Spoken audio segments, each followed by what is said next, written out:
네, 이제 11시 50분입니다. 제가 설교할 수 있는 시간은 40분입니다. 그럼 여러분이 많이 부담스러울 것 같아서 제가 그 절반으로만 제가 15분에서 20분 설교만 하고 오늘 예배를 마치도록 하겠습니다. 오늘 말씀을 통해서 바울은 우리에게 말합니다. 주 안에서 기뻐하라. 여러분 오늘 너무 행복하셨죠? 누구 때문에 우셨나요? 웃으셨는지요? 예. 애들 때문에, 그렇죠?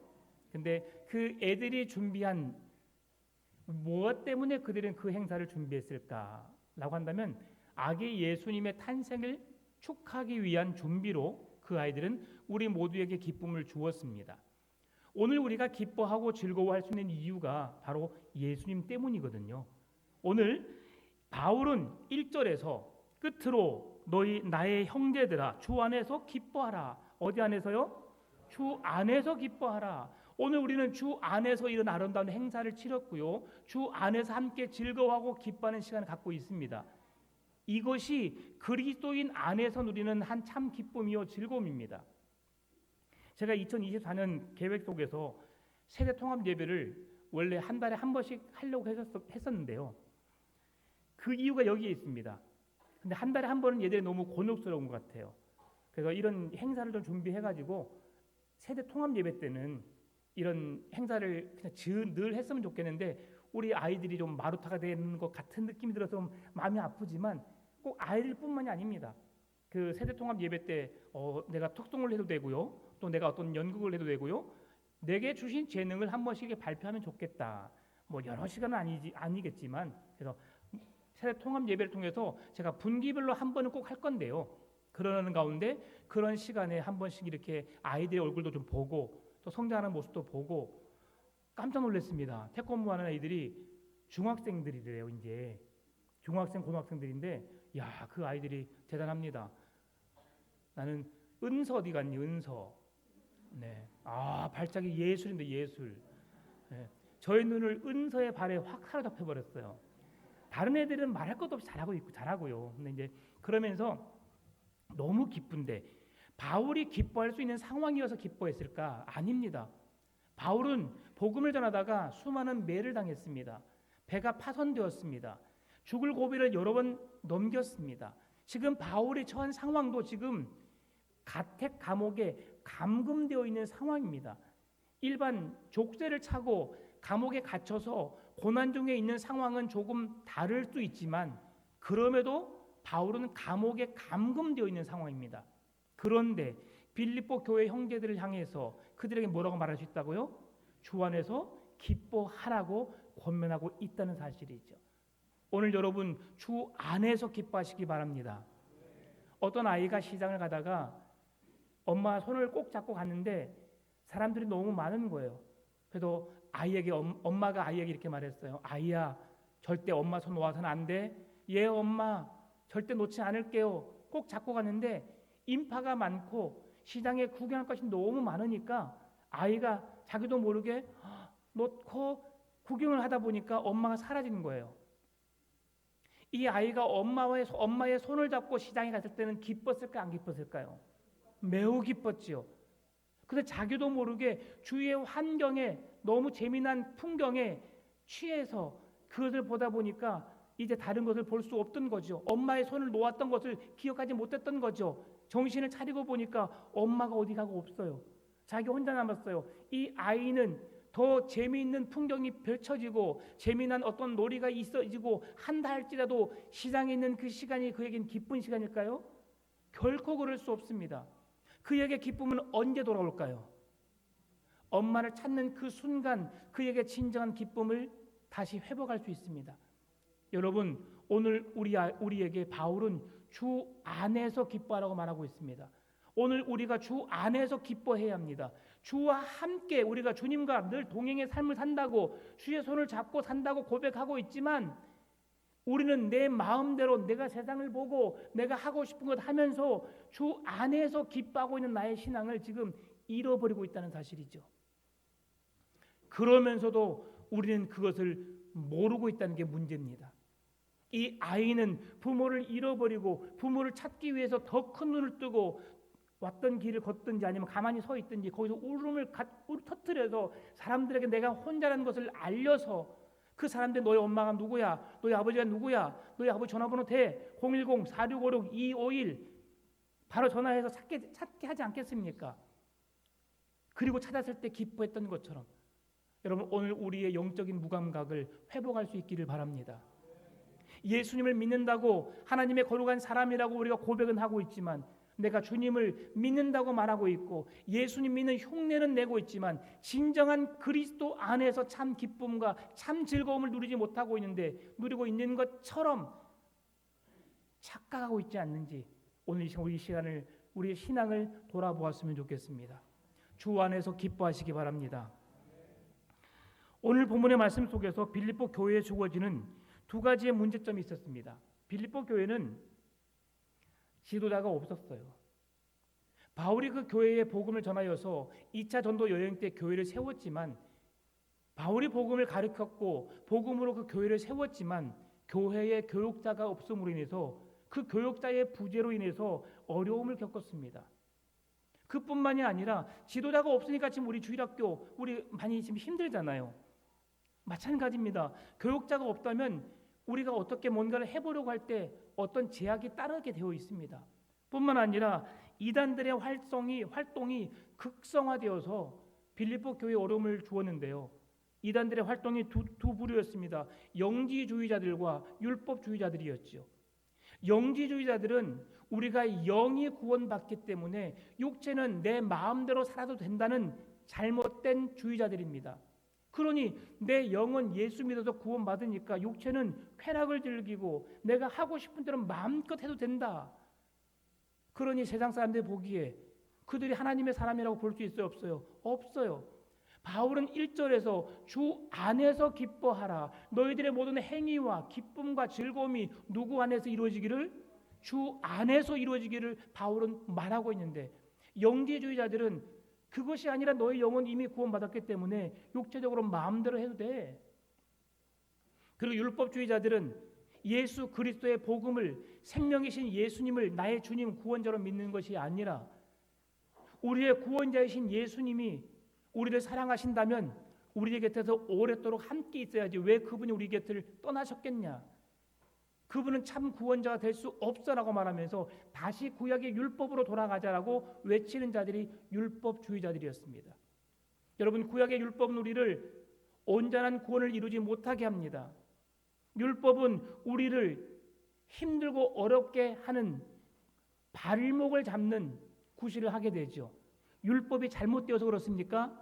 아닙니다. 하나님이 율법을 주신 이유가 무엇입니까? 하나님이 우리에게 율법을 주신 이유는 하나님이 어떤 분이시고 그 말씀을 따라 우리가 어떻게 살아야 할지 규칙을 주신 것이 율법입니다. 하나님의 거룩한 백성으로 어떻게 살아야 할지를 가르쳐 주신 말씀이 율법입니다. 그러나 그 율법은 예수 그리스도께서 이 땅에 오심으로 이제 율법이 소용없는 것이 아니라 율법보다 더 좋으신 예수님을 믿음으로 구원을 받게 되는, 율법은 하지 말란 것은 하지 않아야 합니다. 하란 것만 해야 됩니다. 그렇게 하기가 쉽지 않지요. 여러분 돼지고기 먹지 마십시오라고 한다면 흔쾌히 허락하실 분 계십니까? 건강 때문에 한약을 먹기 때문에 돼지고기를 안 드신 분 계실 수 있겠지만 그 맛있는 것을 왜 안 먹어요? 왜요? 그럴 것입니다. 소고기 먹지 마십시오. 소고기는 비싸고 그러니까 안 먹을 수도 있어요. 내장에 지방도 끼고 하니까 그 기름이 몸에서 잘 분해가 안 되니까 소고기는 살짝 조금 꺼릴 수 있지만 돼지는 괜찮대요. 그나마. 오리고기 찾아가서 먹으랍니다. 여러분 찾아가서 드십시오. 예. 그렇게 좋은 음식을 우리에게 왜 안 먹냐고 막 그렇게 말할 수 있습니다. 근데 우리가 그러한 율법주의자들은 하나님에 의해서 하나님을 통해 우리에게 주신 놀라운 구원의 은혜가 예수 그리스도 안에 놀라운 진리로 신비의 세계로 우리에게 그 길을 열어주셨는데 그 길이 아닌 다시 율법으로 돌아가자고 이야기하는 겁니다. 그게 율법주의자들이죠. 그런데 그렇게 잘못된 것들로 인하여서 그들이 어떻게 무엇을 말하느냐? 세 가지를 말하고 있습니다. 바울은 2절에서 삼가고라고 말하고 있어요. 지금 빌립보 교회 성도들이 뭘 삼가라는가? 2절 한번 같이 읽어볼까요? 시작. 개들을 삼가고 행악하는 자들을 삼가고 몸을 상해하는 일을 삼가고. 여러분, 개들을 삼가라라고 했을 때 이 개들은 첫 번째로 개들을 삼가라고 하는데 유대인들이 이방인들을 뭐처럼 생각했다고요? 개처럼 취급했습니다. 그런 것처럼 바울은 유대 율법주의자들을 주의해야 한다. 그러면서 그들이 너희들 개로 여겼던 것처럼 너희들도 그를 개로 여기면서 조심해라. 역으로 지금 말하고 있습니다. 두 번째로 행악하는 자들을 삼가라고 말씀하고 있는데요. 행악하는 자들이 누굽니까? 율법을 말하면서 복음을 듣고 믿는 자들을 악하게 대하는 자들을 말합니다. 복음이신 예수 그리스도가 구원의 은혜요, 구원의 정답입니다. 예수 그리스도에게 구원이 있고 예수 그리스도를 믿어야만 구원을 받을 수 있습니다. 예수 그리스도의 이름이 그는 나를 죄에서 건진다, 구원해낸다라는 뜻을 가지고 있는 구원자이신 예수님이세요. 그런데 예수님이 아닌 율법으로 돌아가도록 가르치는 그 행악자들을 돌아서라. 포도원 신약 성경에 보게 되면 포도원 주인의 품꾼의 비유가 있습니다. 주인이 그 포도원을 품꾼들에게 맡겼지요. 경작하라고 맡겼습니다. 일을 하다 보니까 그 포도원이 너무 마음에 든 거예요. 종들을 싹 죽여버렸어요. 그의 아들까지도 다 죽여버렸어요. 그러면서 행악을 하는 자들, 오늘 본문이 지금 두 번째로 말하고 있는 그 행악하는 자들과 동일하게 이야기하고 있습니다. 세 번째로는 몸을 상해하는 일을 삼가라고 말씀합니다. 이들은 율법주의자들입니다. 개역 한글 성경에서는 이들 몸을 상해하는 일을 삼가는 자들, 이게 뭐냐면 손할례당이라고 옛날에 해졌습니다. 마치 몸을 상해하는 사람과 같다. 누가요? 율법주의자들이요. 그래서 그들을 삼가라, 삼가라. 개처럼 사람을 취급하고, 그리고 오늘 두 번째로 오늘 행악하는 자들 삼가고, 그리고 몸을 상해하는 일들을 삼가라. 그러면서 3절에 바울은 신앙이 유익되지 않는 것을 삼가라고 말씀하시고 3절에서는 우리가 힘써야 할 것을 또 세 가지로 말씀해 주고 있습니다. 먼저는 하나님의 성령으로 봉사하며라고 되어 있습니다. 내 힘, 내 육체의 힘, 내 노력으로 하나님의 일을 하지 말라는 것이죠. 내게 주신 재능, 내가 가진 은사를 통해서 하나님의 일을 감당하라는 것이에요. 하나님이 없는 봉사의 일, 아무런 의미가 없다는 것이죠. 여러분, 오늘 우리 아이들이 정말 화려한 이렇게 하나님 앞에 율동을 하고 그리고 멋진 퍼포먼스를 통해서 여러분에게 보여주었지만, 여러분 솔직하게 말해봅시다. 우리 아들 너무 잘했지만 점수로 매긴다면 여러분 몇 점 주겠습니까? 여러분의 마음에 다 100점입니다. 제 마음에도 100점입니다. 근데 프로 선수들이 만약에 와서 여기를 봤다 생각해 보십시다. 딱 네 글자 이렇게 말하고 있을 겁니다. 놀고 있네. 그랬을 것 같습니다. 우리는 잘 놀았습니다. 주 안에서죠. 사람들이 뭐라 말하든 우리의 부족한 것이 있든 없든 우리는 주 안에서 내가 가진 재능을 통해서 하나님의 기쁨이 되는 그 귀한 일에 우리가 쓰임 받은 것이죠. 이 세상에서 가장 기쁜 일을 여러분들은 좀 해낸 겁니다. 다시 한번 우리 주일학생들을 위해서 우리 박수로 격려하십시다.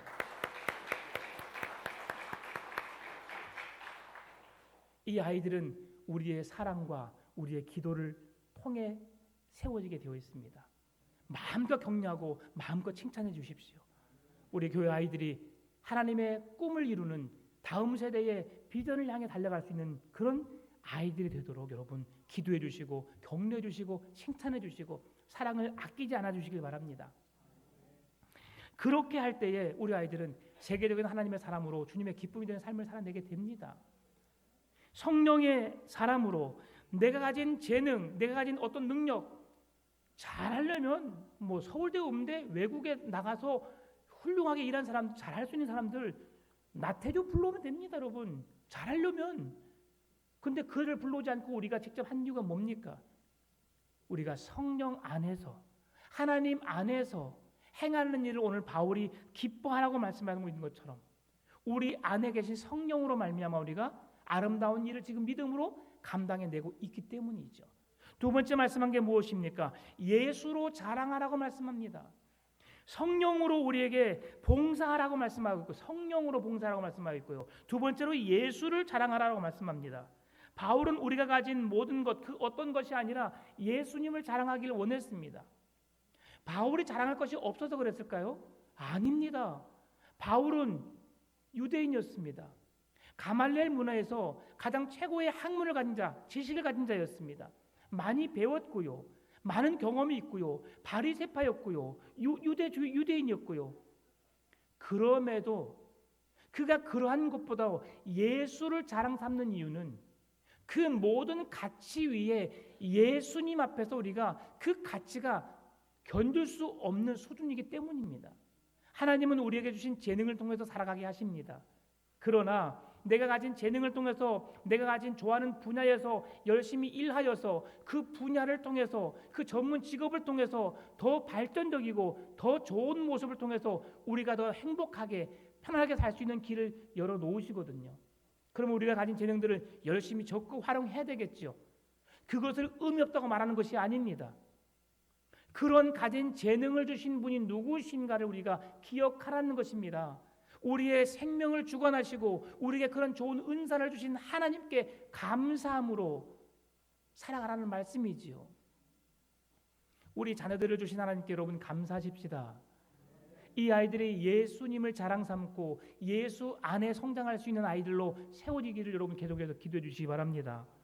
세 번째는 육체를 자랑하지 말 것을 말씀합니다. 자기의 인맥, 자기의 배경, 자기의 스펙, 자기의 명예를 자랑하지 말라는 것이지요. 그것이 하나님 앞에서는 쓸데없는 일이기 때문입니다. 여러분, 바울은 자신이 어떤 사람인지 잘 말해주고 있습니다. 오늘 8절, 11절 말씀. 5절부터 읽겠습니다. 5절부터 쭉 읽을게요. 나는 8일 만에 할례를 받고 이스라엘 족속이요 베냐민 지파요 히브리인 중에 히브리인이요 율법으로는 바리새인이요 열심으로는 교회를 박해하고 율법의 의로는 흠이 없는 자라. 그러나 무엇이든지 내게 유익하던 것을 내가 그리스도를 위하여 다 해로 여길 뿐더러 또한 모든 것을 해로 여김은 내 주 그리스도 예수를 아는 지식이 가장 고상하기 때문이라. 여기까지 읽겠습니다. 왜 바울이 그 많은 것을 가졌음에도 불구하고 자기 육체를 자랑하지 않았어요? 자기의 세상에 가진 것을 왜 자랑하지 않았어요? 무엇 때문에? 예수 그리스도를 아는 지식이 가장 고상하기 때문이죠. 우리가 가진 지식, 우리가 가진 재능은 우리에게 더 좋은 물질을, 더 좋은 복을, 더 좋은 행복을 추구할 수 있도록 이끌 수는 있습니다. 그러나 우리를 하나님의 나라의 구원에 이르게 할 수는 없는 거죠. 따라서 우리가 가진 재능을 통해서 열심히 일하고 수고하고 그 재능을 통해서 그 재능을 키워서 인정받는 삶을 사는 것은 누구보다 열심히 해야 할 일들입니다. 그럼에도 중요한 것은 무엇입니까? 우리가 믿음을 잃어버리면, 예수를 잃어버리면 아무리 많은 지식과 아무리 많은 재능을 가지고도 우리가 행복할 수 없다는 것을 우리에게 보여주는 것이지요. 예수 그리스도 안에 거하시기 바랍니다. 예수 그리스도의 은총을 누리며 사시길 바랍니다. 예수님을 만나면 됩니다. 시간 금방 가지요. 벌써 19분 지났어요. 이제 말씀을 마무리합니다. 어떻게든 예수님을 본받으려고 노력했던 바울처럼 오늘 저와 여러분의 신앙 속에서도 예수님을 본받으려고 노력하고 세상의 것들, 자랑 삼는 것들 버리고 삼가고 그리고 행하고 추구하고 예수님을 본받는, 예수님 안에서 올 2023년 마지막 남은 며칠 한 주간도 참 의미를 가지고 그 예수 그리스도 안에서 참 소망을 가지고 기뻐하고 즐거워하고 행복해하는 여러분의 삶이 되시기를 주님의 이름으로 축원합니다.